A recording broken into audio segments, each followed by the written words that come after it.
আমি আজকে রিলেশনাল অ্যালজেব্রার যে বেসিকটা আছে সেটা আজকে দেখাবো। বেসিক মানে রিলেশনাল অ্যালজেব্রা কিন্তু অ্যাকচুয়ালি এসকিউএল কিউরিরই আরেকটা রূপ, যেটা বলে যে আমরা এসকিউএল কিউরিতে অ্যাকচুয়ালি এটাতে করি, সিএমডিতে করি, যেটা আমি একটু আগে করতেছিলাম।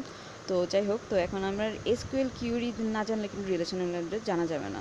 তো আমরা যখন নাকি বেসিকের পরবর্তীতে অর্থাৎ পার্ট 2 করবো, তখন আমরা দুইটা একসাথে করবো। তো আপনি বুঝতে পারবেন যে what is the main difference between SQL query and relational algebra, and দুটোটাই আমাদের একসাথে হবে। তার আগে কিছু বেসিক জিনিস জানতে হবে। যেমন আমরা ম্যাথ করার আগে কী হয়, যোগ বিয়োগ সম্পর্কে যদি না জানি, তো যোগের পরিবর্তে যদি বিয়োগ করে দিয়ে আসে তাহলে তো সবই কাটা, তাই না? তো এখানেও কিছু এমন কিছু জিনিস আছে, অপারেটর। এটাকে বলতেছে কি যে আমরা কী কাজ করবো, সেটা হচ্ছে অপারেটর। এখানে রিলেশনাল অ্যালজেব্রার যে অপারেটর আছে সেটা সম্পর্কে আপনাকে আগে স্পষ্ট একটা ধারণা নিতে হবে। তা আমি ওই ধারণাটা দিচ্ছি। এখন রিলেশনাল অ্যালজেব্রাতে বিভিন্ন অপারেটর আছে: selection, projection, union, cross product, difference. What is this? এখন মাথার উপর দিয়ে সব যাচ্ছে, কিন্তু এখন একটু পরে সব কিছু আপনি বুঝতে পারবেন। দেখেন, এটা হচ্ছে সিলেকশন। সিলেকশন কথাটার অর্থ দ্বারা আমরা বুঝতেছি কি, কোনো একটা কিছু সিলেক্ট করা, রাইট? কিন্তু এখানে আমার একটা ঘটনা আছে। যদি এখানে সিলেকশন অপারেটর হচ্ছে আমার এটা সিগমা, যখন নাকি আমি সিলেকশন অপারেটরটা দিয়ে কাজ করব, তার মানে এটা রো চলে আসবে। যেমন ধরেন আমি যেটা বলতেছিলাম, আমি দেখাই একটু। যেমন ধরেন আমি এখানে করতেছি কি, সিলেক্ট রেটিং, যার রেটিং সিলেক্ট করব, রেটিং যার রেটিং 8-এর থেকে বেশি। তার মানেটা হলো আমি সিলেক্ট করব এমন একটা রো যার রেটিং 8-এর থেকে বেশি। তাহলে কার রেটিং 8-এর থেকে বেশি? এখানে এই রোটা আছে কি পুরোপুরি 8-এর থেকে বেশি, তার মানে পুরোপুরি এই রোটা সিলেক্ট হবে। আর কি আছে, এই রোটা, এটাও 8-এর থেকে বেশি আছে। তার মানে কি, এখন সিলেক্ট অপারেটর দ্বারা কী বোঝাচ্ছে, যে পুরো একটা রো শো করবে। বুঝতেছি? মানে পুরো একটা রো শো করবে, এবং কি সাথে কি, আমি যদি কোনো কুয়েরি দেই যে এত থেকে বেশি, এত থেকে কম, তাহলে সেটাও সে মেনটেন করে চলবে। দেখেন এখানে কিন্তু এসআইডি, নেম, রেটিং, এজ, এই S2 টেবিল থেকে পুরোপুরি চলে আসছে, এবং কি হচ্ছে পুরোটা রো দেখাচ্ছে, পুরোটা রো শো করতেছে। এটা হচ্ছে সিলেক্ট অপারেটরের কাজ। সিলেক্ট অপারেটর যদি বলে, তার মানেটা কি, সে চাচ্ছে কি, কোনো একটা কিছু বলতেছে যে কি আপনি এইটা আমাকে দিতে পারবেন না, কিন্তু কি আপনি আমার সব দেখান। এটা হচ্ছে মেন কথা। সব দেখান মানে পুরো রোটা দেখাবে। রো মানে কোনটা, এ পাশ থেকে ওই পাশ পুরোপুরি দেখাবে।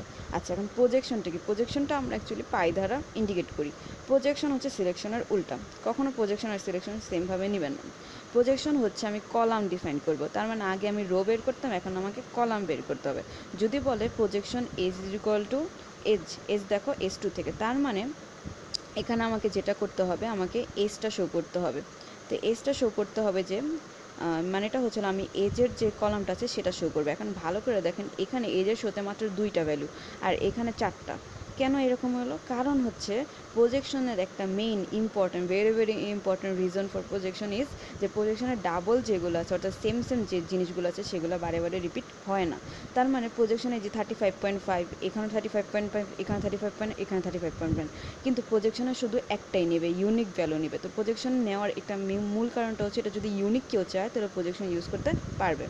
এখন আমি দেখাই যে প্রজেকশনে কী হচ্ছে, আপনার তো পুরো একটা রো আসতেছে না, তার মানে কি এইগুলো সব বাদ যাচ্ছে, মানে যে কলমটা যাচ্ছে অনলি সেই কলমটাই চলে আসতেছে।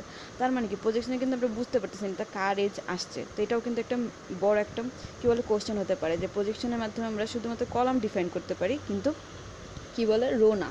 তো আমরা কী করবো, প্রজেকশন আর সিলেকশন একসাথে কাজ করতে হবে। কারণ আমি যদি না এই জানি এটা কার এজ, তাহলে তো আমার হলো না, তাই না? আবার কী হচ্ছে, আমি যদি কলামটা আমি ডিফাইন করতেছি কেন, আমার আলাদা আলাদা সেপারেট করার জন্য। তো এই দুইটা আমার লাগবে। এখন প্রজেকশন আর কী বলে সিলেকশন, মনে হয় আপনারা বুঝতে পারছেন। এখন দুইটার একসাথে দেখাচ্ছি। এখন বলতেছে যে কি করবা, প্রজেকশন করবা নেম, প্রজেকশন করতে হবে কি নেম আর রেটিং। তার মানে নেমের কলাম আসবে, আর আমার রেটিংয়ের কলাম আসবে। আচ্ছা, আমি এটা বুঝে গেছি। আমার যখনই আমার প্রজেকশন চিহ্নটা থাকবে, আর প্রজেকশন চিহ্ন দিতে হবে, তার মানে এটা কি আমার নেমের কলামটা দিতে হবে, আর কি রেটিংয়ের কলাম। এটা এখন ওরা বলে দিছে। এখন এরকম অন্য কিছু দিতে পারতো, এসআইডি দিতে পারতো, এজ দিতে পারতো। আচ্ছা, তারপর বলছে যে সিলেক্ট করব। আচ্ছা, যে রোগুলো সিলেক্ট করব, রোগুলো হবে 8-এর থেকে বেশি। তার মানে কি আমি 8ও নিতে পারবো না, এবং S2 হচ্ছে টেবিলের নাম, আমার এটা হচ্ছে S2 টেবিল। তো বলছে কি 8-এর থেকে বেশি, তার মানে আমার এই রোটা হবে সিলেক্ট করতে হবে। আর আরেকটা রো আছে, সেটা হচ্ছে উপরে 9, এটাকে 8-এর থেকে বেশি, এই রোটা সিলেক্ট করতে হবে। তার মানে আমাকে কি ফুল এইটুকু পার্টটুকু আলাদা করে দেখাতে হবে, যেটা অবশ্যই এখানে দেখানো হয়েছে। এটাই হচ্ছে কি সিলেকশন প্রজেকশনের একসাথে কাজ। এই যে ইয়াপ্পি 9 আর রাশটি 10। এখন এখানে সবগুলা কেন দেখালো না, এজ কেন দেখালো না, এসআইডি কেন দেখালো না? কথা আমি বলেই দিছি আমার কলম অনলি দুইটাই দরকার। তো সিলেকশন আর প্রজেকশন যখন একসাথে কাজ করবে তখন কি করবে, প্রজেকশনের যেটা যেটা কলাম চাইছে সেটা দেখাবে, আর রো দেখাবে কোনটা কোনটা যেটা সিলেক্ট করা হয়েছে সেটা, মানে কি রো দেখাবে কোনটা যেগুলো 8 থেকে বেশি। এবং S2 দ্বারা কি হচ্ছে, টেবিল নেম। এবং এটা ব্র্যাকেটে কেন দিল, কজ এটা দুইটা কাজ হচ্ছে। আমি যেটা বললাম অপারেটর মানে যোগ বিয়োগ ভাগের, যেরকম আমরা ম্যাথে কাজ করতাম এরকম। তো ম্যাথে যখন আপনি গুণ করবেন সাথে সাথে কী করবেন, যোগ করবেন, তো আপনি কি ব্র্যাকেট ছাড়া কোনো দিন হবে? আপনার কাছে কি মনে হয় যে আমি গুণ করলাম তারপর যোগ করলাম কিন্তু আমি কোনো ব্র্যাকেট দিলাম না, তো সবে দেখবেন এরর আসছে, আপনি ক্যালকুলেটরও দেখবেন সব এরর চলে আসছে। তো এখানে এই রুলসটাই ফলো করা হচ্ছে। তো আমি এখন যাই, কিছু কিছু সেট অপারেশন আছে যেমন হচ্ছে ইন্টারসেকশন, ইউনিয়ন, তো এটা আমি দেখাবো। তো ফার্স্ট অফ অল যাচ্ছি হচ্ছে এখানে অনেক কিছু কথা লেখা আছে, কথা পড়তে গেলে তো অ্যাকচুয়ালি কোনো কিছু বোঝা যায় না, তো আমি একটু মেইন একবারে দেখাচ্ছি। তো ইউনিয়ন মানেটা হলো কি এইটা, এখন আর আর এস দুইটা টেবিল, এদের মাঝে যদি ইউনিয়ন থাকে তার মানেটা কি? ইউনিয়ন কথাটা অর্থ হলো আমার S1 যেগুলো আছে, একটু ভালো করে একটু শুনবো যে কি S1 আমি যদি দেই এটা S1 ইউনিয়ন S2, এটা দিলাম S1 S2 হচ্ছে দুইটা টেবিলের নাম, তার মানে আমার S1 সব চলে আসবে, তার মানেটা কি S1 সব চলে আসবে। কিন্তু S2 কি আসবে, S2 হলো যেগুলো S1 নাই সেগুলো আসবে। তার মানে এটা হচ্ছে দেখেন এখানে লুবার আছে, এখানেও তো দুইটা কি আবার আসবে, লুবার কি আবার এই টেবিল থেকে আসবে না, লুবার কাটা হয়ে যাবে, বিকজ লুবার অলরেডি ফার্স্ট টেবিলে চলে আসছে। আমার রাস্টে এখানেও আছে, এখানেও রাস্টে আছে, রাস্টে আবার আসবে না। বাদ বাকি থাকলো যেগুলো ইউনিক সেগুলো আসবে, মানে বলতেছি ফার্স্ট টেবিলের সব আসবে, সেকেন্ড টেবিলের ইউনিকগুলো আসবে, কোনোটা রিপিট আসবে না। তাই হোপ এটা আপনারা বুঝতে পারছেন। এই যে দেখেন এখানে দেখেন ইউনিকগুলো দিচ্ছে, ডাস্টিন, লুবার, রাস্টি, এটা প্রথমে যেরকম ছিল সেরকমভাবে আসছে, কিন্তু এখানে কি আসলো না, আমার ডাবলগুলো মানে কি রিপিটগুলো আসলো না, আমার আসছে কি নামগুলো গিপ্পি আর কি আসছে ইপ্পি। তো এদের দুজনের নাম খুবই অদ্ভুত টাইপের, আল্লাহ জানে কে রাখছে, তো এদের নাম আসছে। তো এটা হচ্ছে কি আমার ইউনিয়নের কাজ। তো আমি ইউনিয়নটা নিশ্চয়ই বুঝলাম, ইউনিয়ন হচ্ছে কমন আনকমন সব, কিন্তু কি আমার একই নাম বারে বারে আসবে না, ঠিক আছে? মানে আমার ফার্স্ট টেবিলে যে নামগুলো ছিল সেকেন্ড টেবিলে যদি ওই নামগুলো থাকে ওগুলো আর আসবে না, এটা হচ্ছিল আমার ইউনিয়ন। আর আরেকটা হচ্ছে ইন্টারসেকশন। ইন্টারসেকশন মানে হচ্ছিল সেকশন করা। এখন আমি কি করি, আমি বলে রাখি যে ইন্টারসেকশন, ইন্টার মানে কি ভিতরে, সেকশন। এখন ইন্টার কথাটার অর্থটা হলো যে কি আমার যেগুলো সেম সেম আছে তারা মিলে কি করবে, ফ্রেন্ডস। মানে কি এখন দুজনের নাম যদি সেম হয় তারা অবশ্যই কি খুব ভালো বন্ধু, তার মানে কি ওরা দুজন একসাথে থাকবে। তার মানে দেখেন এইখানে কি আছে, লুবার আছে, এখানে রাস্টি আছে, এখানেও কি আছে, লুবার আছে, এখানে রাস্টি আসছে, কত ভালো বন্ধু। তো দুজনের নাম সেম সেম, তো ওরা কী করবে, সব একত্রে এসে এটা একটা কী করবে, একটা মতো তৈরি করবে, মানে দুজনের থেকে কমন যেটা আছে সেটা মিলে একটা টেবিল ক্রিয়েট করবে, সেটাই হচ্ছে ইন্টারসেকশন, আর কোনো কিছু না। আর এই ভ্যালুটা কোথা থেকে নিচ্ছে, ফার্স্ট টেবিল থেকে নিচ্ছে। আপনি দেখেন এখানে কিন্তু ভ্যালুটা সেমই দেওয়া ছিল, তো এখানে ওই টেবিল আর এই টেবিল যে কোনো একটা নিলেই হবে। তো এটা হচ্ছিল কি আমার ইন্টারসেকশন। তাই হোক আপনারা কি বলবো যে ইন্টারসেকশন আর ইউনিয়নটা বুঝেছেন।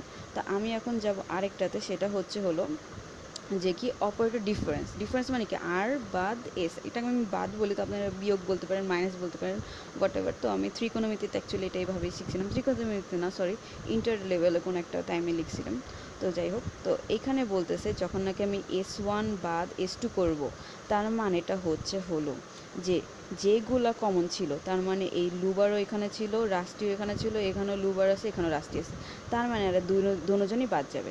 মানে ফার্স্ট টেবিলের সব আসার কথা ছিল, রাইট? প্রথমত আমার S1 সব আসা ছিল, S1 সব আসলো, কিন্তু যখনই দেখলো যে এটা S2 তো এদের নামটা কমন আছে, তখন কি করবে এরা বাদ। মানে কি যে S1 যে ইউনিক শুধুমাত্র সেই আসবে, S1 ভ্যালুটা আসবে যে নাকি ইউনিক, এটাই হচ্ছিল বাদ, ঠিক আছে? S1 যে নাকি ইউনিক শুধুমাত্র সেই আসবে, এই ডাস্টিন কিন্তু এদিকে নাই, S2 কোনো একটা মেম্বারও এখানে আসবে না, শুধুমাত্র S1 মেম্বার আসবে যে কিনা ইউনিক। তো এটা খুবই ইজি।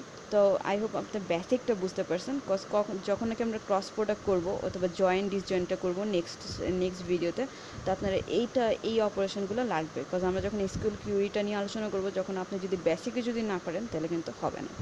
তো থ্যাংক ইউ ভেরি মাচ তো আপনার এই ভিডিওটা দেখার জন্য।